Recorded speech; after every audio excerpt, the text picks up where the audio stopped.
Isn't Do we be like Gerald and wait until the child is of age and able to drive themselves around, or what?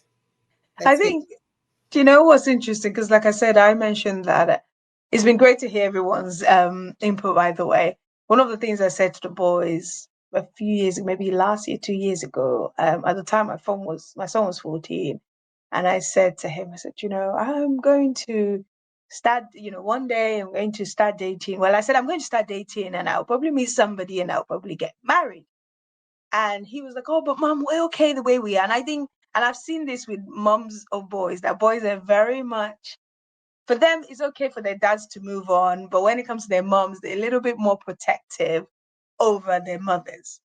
And so my son said, but we're okay with the way we are. I said, well, you say you're okay, and we are okay for now, but you're going to be going off to university very soon, and it will just be you, me, and your brother.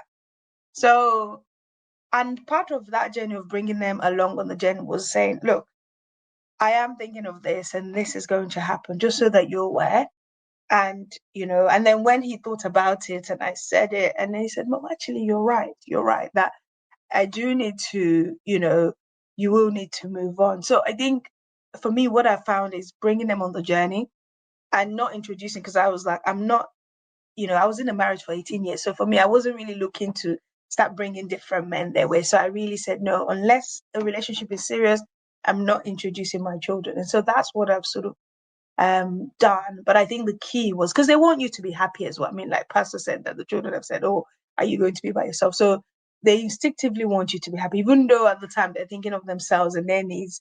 And I think the key is being quite sensitive to their needs as well, and not really um sort of full blown introducing them to every person, because I think that's not helpful. So that's what I've had to do, is take my time, and actually see how the other person treats their own children. Because I'm like, if you don't have time for your children, I can't be with you, because I have my children, to me, that are really important, and I need a father man who is quite intentional. So if you can't be intentional in your child's life, how on earth are you going to, want to get involved in my children's life? So it's made me quite specific about the kind of people that I date and how and where and what. So because, like I said, the children also want us to be happy. They want us to thrive, and because in our situation, the dad is moved in with his partner, and so and that happened about a year ago.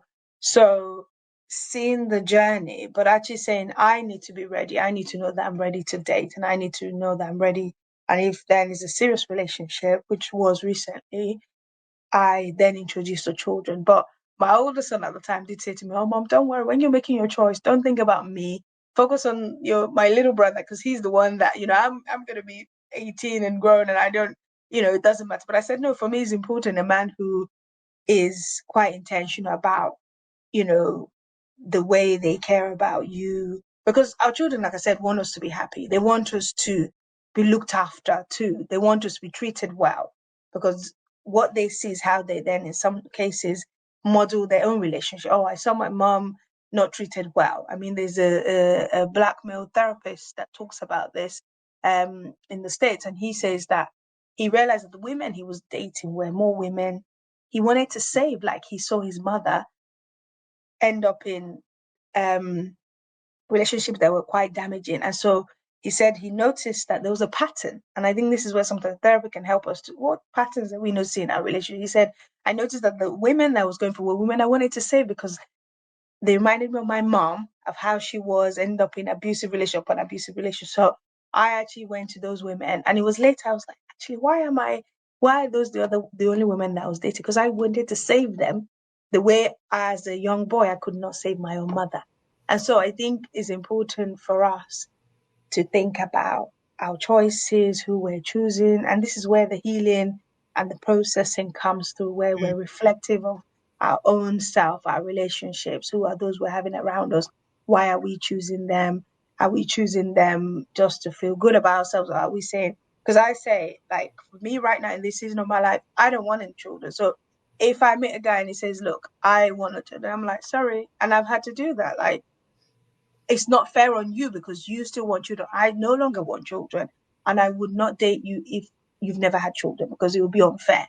Because I know I can't have children. I don't want any children in this season of my life. So I think being quite intentional about the needs and what you're looking for in a relationship. I'm not looking for someone who's never been married before, because I say actually I want someone who has some experience of marriage, and being a father. That's really important to me. So I think, again, looking at those, asking yourself those questions: what am I looking for in a relationship? And those are really important. So I think those are ways to prepare ourselves, prepare the children, but also do the work on ourselves. Like, who am I? What am I looking for? What's important to me? Mm, mm. So